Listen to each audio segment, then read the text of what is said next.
روزے کے احکام سے متعلق کہ کچھ لوگ ایسے ہیں کہ جس کے اوپر روزہ معاف ہے، کہ جیسے ضعیف حضرات ہیں کہ جو بیمار ہیں اور روزہ نہیں رکھ پاتے ہیں، یا مسافر ہیں، سفر پر ہیں، یا بعض کے لیے روزہ مضر ہے، ضرر رکھتا ہے، تو ایسے افراد کے لیے جو ہے کفارہ یا فدیہ قرار دیا گیا ہے کہ جو لوگ روزہ نہیں رکھ پاتے ہیں وہ لوگ اس کے بجائے فدیہ ادا کر دیں کہ ہر روز کے حساب سے 750 گرام اناج نکال دیں، چاول ہو یا گیہوں ہو یا آٹا ہو، وہ نکال دیں کہ جو روزہ نہیں رکھ پاتے ہیں،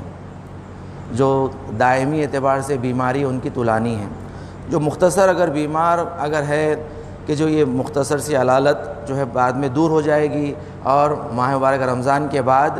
آپ اس کی قضا کر سکتے ہیں، تو پھر ان کے لیے کوئی کفارہ یا فدیہ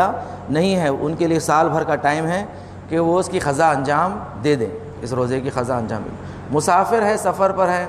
اس کے بھی لیے کوئی کفارہ یا فدیہ نہیں ہے، وہ بعد میں جو ہے اس کے لیے سال بھر میں قضا انجام دے دے، قضا انجام دے دے۔ اور فدیہ اور کفارہ جو روزے کا عمدی کفارہ ہوتا ہے کہ جو عمدن ایسے ہی روزہ نہ رکھے بغیر کسی عذر کے، یعنی عذر شرعی نہ ہو، کوئی ایکسکیوز نہ ہو شرعی اعتبار سے، ایسے ہی روزہ جو چھوڑ دیتے ہیں بلا وجہ، ان کے اوپر کفارہ ہے، 3 کفاروں میں سے کفارہ انجام دیں، یا ہر روزے کا 60 روزے رکھیں، یعنی کہ ایک روزہ تو قضا کرنا ہی کرنا ہے، اس کے ساتھ ساتھ 60 روزے قضا کرنا ہے، یہ کفارہ۔ یا اگر یہ نہیں کر سکتے تو 60 فقیروں کو کھانا کھلائیں، 60 فقیروں کو کھانا کھلانا ہے۔ اور تیسرا جو ہے ایک غلام کو آزاد کرنا، یہ 3 کفارے ہیں، ان میں سے کوئی ایک کفارہ انجام دینا ہے ہر روزے کی بجائے، ہر روزے کی جو قضا آپ نے کی ہے عمدن اس کے بجائے کفارہ ادا کرنا ہے، یہ کفارہ ہے۔ اب کفارے کے لحاظ سے جو مبطلات روزے ہیں، جو مبطلات روزے بتائے گئے ہیں، جو 9، 10 عدد جو مبطلات روزے ہیں، تقریباً سبھی واقف ہیں، جو روزوں وہ چیزیں کہ جس سے روزہ ٹوٹ جاتا ہے، کھانا پینا یا نزدیکی کرنا، اس طریقے سے جو روزے کو باطل کر دیتی ہیں وہ چیزیں، اس کو اگر ہم کفارے کے حساب سے دیکھیں تو 3 کیٹیگریز ہے۔ سب سے پہلا وہ مبطلات روزہ کہ اگر انسان انجام دیتا ہے تو اس کے اوپر فقط ایک ہی کفارہ ہے، جیسے کھانا پینا، اگر انسان عمدن کھا لیں یا پی لیں، روزے کو توڑ لیں، تو اس کے اوپر ایک کفارہ ہے، ایک روزے کے ساتھ ایک کفارہ ہے کہ تینوں میں سے کوئی ایک کفارہ انجام دے دے۔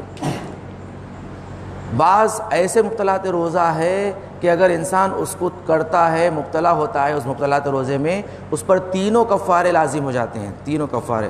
وہ ہے خدا اور رسول یا اہل بیت علیہ السلام سے جھوٹ منسوب کرنا، یعنی جھوٹ کہنا۔ اس لیے دیکھیں کتنی بڑی ذمہ داری ہو جاتی ہے روزے کی حالت میں تقریر کرنا، ایک خطیب کو مجلس پڑھنا ذاکر کے لیے بڑا سخت ہو جاتا ہے۔ حتیٰ مصائب میں بھی اگر وہ جان بوجھ کے اگر جھوٹے مصائب کہتا ہے، روزہ گیا اس کا باطل، اور نہ صرف روزہ باطل ہوا بلکہ اس کے اوپر تینوں کفارے واجب ہو جاتے ہیں، تینوں کفارے واجب ہو جاتے ہیں۔ بڑی سختی ہے یہ، اس لیے بتایا جا رہا ہے کہ دیکھو خدا اور رسول اور اہل بیت علیہ السلام سے جھوٹ منسوب مت کرو، جھوٹ منسوب مت کرو۔ یعنی ایسا نہیں کہ فقط روزے میں جائز نہیں ہے، روزے سے ہٹ کے آپ کر سکتے، روزے کے بعد پڑھ سکتے،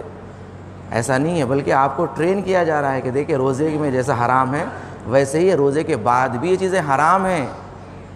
تو تینوں کفارے لازم ہو جاتے ہیں۔ یہ ایسے مبطلات روزہ ہے کہ جس کی بنا پر تینوں کفارے لازم ہو جاتے ہیں۔ اور اسی طرح اگر انسان گناہ اور حرام کے ذریعے روزے کو توڑتا ہے، روزے کو توڑ لیتا ہے، زنا کے ذریعے زنا کرتا ہے روزے کی حالت میں، تو اس پر تینوں کفارے اس کے اوپر لازم ہو جاتے ہیں، 3 کفارے۔ اور تیسری کیٹیگری کا جو کفارے کے اعتبار سے روزہ ہوتا ہے، کفارہ ہوتا ہے، وہ ہے عمدن خے کرنا، یہ بھی مبطلات روزے میں سے ہے، مگر اس پر کوئی کفارہ نہیں آتا، فقط قضا انجام دینا ہے۔ اگر کوئی انسان عمدن خے کر لیتا ہے اور روزے کو توڑتا ہے، اس لیے کہ خے کرنا روزے کو باطل کر دیتا ہے عمدن۔ اگر بے اختیار اگر کسی کو خے ہو جائے تو روزہ باطل نہیں ہوتا ہے، بے اختیار اگر انسان کو خے ہو جائے، متلی آ جائے، الٹی ہو جائے، تو روزہ باطل نہیں ہوتا ہے، روزہ باطل نہیں ہوتا ہے۔ عمدن کوئی انسان کرے، عمدن یعنی ایسا کوئی کام کریں کہ آپ کو متلی ہو جائے، آپ کو الٹی آ جائے، خے آ جائے،